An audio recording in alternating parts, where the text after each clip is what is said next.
আসসালামু আলাইকুম এভরিওয়ান, আশা করি সবাই ভালো আছেন। তো আজকের ভিডিওটা একটু লং হবে, সবাই ধৈর্য সহকারে দেখবেন, কারণ আজকে যে টপিকটা নিয়ে আলোচনা করব খুবই গুরুত্বপূর্ণ একটি টপিক। যে বিষয়টা আলোচনা করব সেটা হচ্ছে কন্টেন্ট মনিটাইজেশন কিভাবে পাবেন এবং কি কি করতে হবে এবং কোন কাজগুলো করলে খুব দ্রুত কন্টেন্ট মনিটাইজেশন পাবেন এবং কন্টেন্ট মনিটাইজেশন না পাওয়ার কারণগুলো আজকে তুলে ধরব। তো সেক্ষেত্রে যে বিষয়টা আলোচনা করব সেটি হচ্ছে প্রথম এক নাম্বার যে স্টেজটা, সেটা হচ্ছে আমরা মিউজিক অ্যাড করে থাকি। প্রথমত সেটা হচ্ছে আমাদের একটি ভুল, কারণ আমরা জানি না কোনটা কপিরাইট, কোন মিউজিকে এসে যার মিউজিক সে এসে স্ট্যাক দেওয়া যায় বলে ইস্যু নানান সমস্যার কারণে মনিটাইজেশন দিচ্ছে না ফেসবুক। এটা হচ্ছে একটা বিষয়। এবং আপনারা যত ভালোভাবে পারেন নিজস্ব ভয়েস দিয়ে ফেসবুকে ভিডিও আপলোড করে যাবেন প্রতিনিয়ত, তাহলে ফেসবুক থেকে আপনারা খুব দ্রুত কন্টেন্ট মনিটাইজেশনটা পেয়ে যাবেন। এটা হচ্ছে একটা বিষয়। আর একটা বিষয় হচ্ছে আপনার এখানে কাজ করতে হলে যে কাজগুলো করতে হবে সেটি হচ্ছে অন্যের ভিডিও ডাউনলোড করে এনে পেজে বলেন বা প্রোফাইলে বলেন ছেড়ে দিবেন, তাহলে আপনার মনিটাইজেশন কখনো পাবেন না, ঠিক আছে? আর এভাবে যদি মনিটাইজেশন পানও ধরে রাখতে পারবেন না, এটা হচ্ছে একটা বিষয়।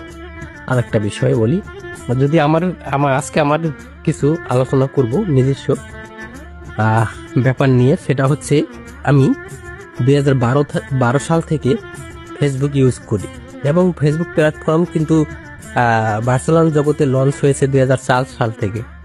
তো আমি 2012 সাল থেকে ফেসবুক ইউজ করি, এটা হচ্ছে একটা বিষয়। আর দ্বিতীয় কথা হচ্ছে আমি 2015 সাল থেকে কিন্তু কন্টেন্ট ক্রিয়েশনের কাজ ধরেছি এবং সফলতা না পাওয়ার কারণে মানুষের নানান কথা সম্মুখীন হওয়ার কারণে আমি কন্টেন্ট ক্রিয়েশন ছেড়ে দিয়েছিলাম।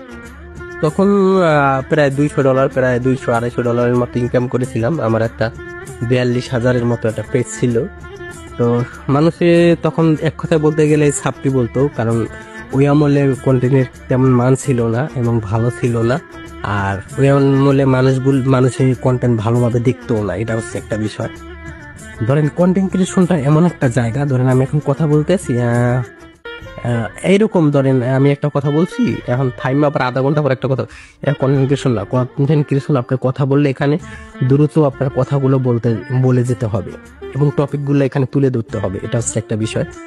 তো আপনারা মিউজিক অ্যাড করবেন না, অন্যের ভিডিও কপি করে ছাড়বেন না, অন্যকে কপি করে এখানে এসে যদি আপনার একটা ভিডিও হয়তো বা ভাইরাল হয় বা যদি লাইনে ওঠেন তখন বলবে অন্যজনকে কপি করে উঠছে। তো সেটা করবেন না, নিজের যোগ্যতা, নিজের ট্যালেন্ট, নিজের মেধা এটা খাটিয়ে এখানে কাজ করে যাবেন, অবশ্যই সফলতার দেখা পাবেন। ওই যে বললাম, মানুষে আমাকে নানান কথা বলার কারণে আমি কাজ ছেড়ে দিয়েছিলাম। তো যদি আমি তখন থেকে লেগে থাকতাম, আজকে আমি ভালো একটা পজিশনে থাকতাম, ভালো একটা জায়গা, মোটামুটি একটা জায়গা গড়ে তুলতে পারতাম। আসলে মানুষের কথায় কান দিয়ে সব থেকে বড় ভুল করলাম জীবনে, এটা হচ্ছে একটা বিষয়।